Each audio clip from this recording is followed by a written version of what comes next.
আমাদেরকে যারা ভোট দিয়েছে তারা আঙ্গুল চষবে না, বসে থাকবে না। বিরোধী দলের ভাইয়েরা আজকে কণ্ঠ চিপে ধরতে চায়, ফ্যাসিস্টের মতো গলা চিপে ধরতে চায়। ৭১ সালের স্বাধীনতা যুদ্ধকে তারা মেনে নিতে পারে নাই। যারা ৭১ সালের স্বাধীনতাকে মেনে নিতে পারে না, তারা বাংলাদেশের উন্নয়ন চাইতে পারে না।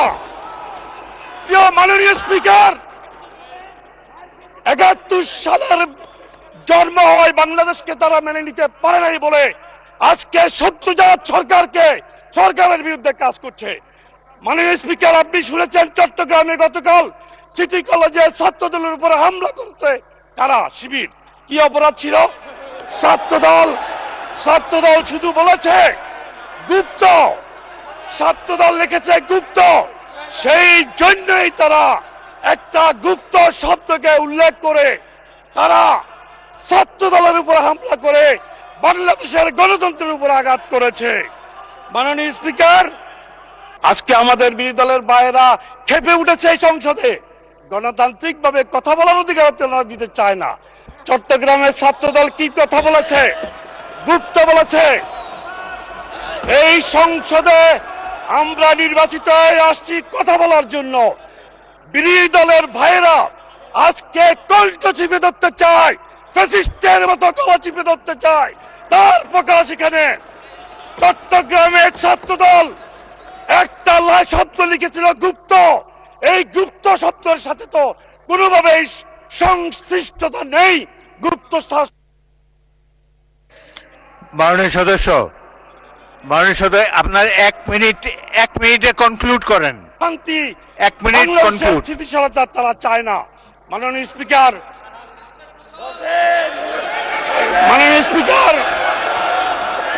আমি বলতে চাই, আজকে সংসদে আমাদের সম্মানিত বিরোধী দলের সংসদ সদস্যরা যে আচরণ দেখাচ্ছে, এতে মনে হচ্ছে বাংলাদেশে আগামী দিনে সুষ্ঠু ধারা রাজনীতি তারা করতে দেবে না, এটাই প্রতীয়মান হচ্ছে। প্রিয় ভাইরা, বিরোধী দলকে আমি এটাও বলে দিতে চাই, আমাদেরকে যারা ভোট দিয়েছে তারা আঙ্গুল চষবে না, বসে থাকবে না। তারা প্রতিবাদ করবে। আমাদের ভোটাররাও তাকিয়ে থাকবে না। অতএব আমি তাদেরকে সবিনয় অনুরোধ করব, সরকারকে সাহায্য করুন। ফ্যাসিস্টের মতো বিভিন্ন দলের মতো বাংলাদেশকে অস্থিতিশীল করা ঠিক হবে না। আপনারা আসুন আমাদের সাথে বাংলাদেশকে ফ্যাসিস্টের সময় থেকে ভিন্ন সময়ে আমরা বাংলাদেশকে এগিয়ে নিয়ে যাই। কোনোভাবেই যেন অতীতের ধন্যবাদ মাননীয় সদস্যবৃন্দ। রাজনৈতিক বিভিন্ন দলের বিভিন্ন মতাদর্শ থাকতে পারে, তাদের কথাবার্তাতে সবটাই পছন্দ হবে এমন কোনো ব্যক্তি নয়, কিন্তু অনুগ্রহ করে শুনুন, আমার কথাটি শুনুন। এখন আপনাদের একজন বক্তাকে আমি দিচ্ছি, উনি যা যা বলেছে প্রয়োজন হলে আপনারা জবাব দিতে পারবেন।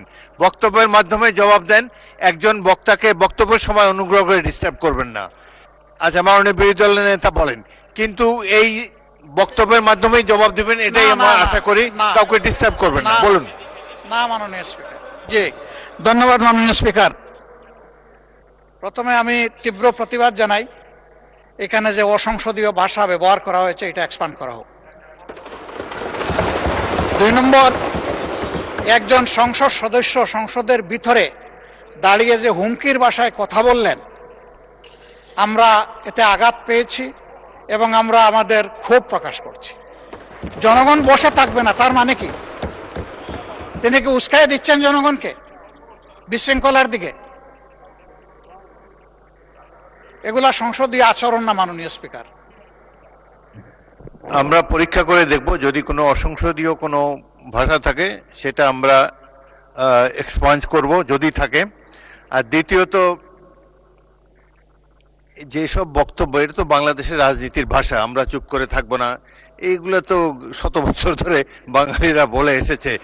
এগুলা আপনারা বক্তৃতা যখন দেবেন আপনারা এর জবাব দিবেন, কিন্তু বক্তব্য রাখার সময় অনুগ্রহ করে ডিস্টার্ব করবেন না।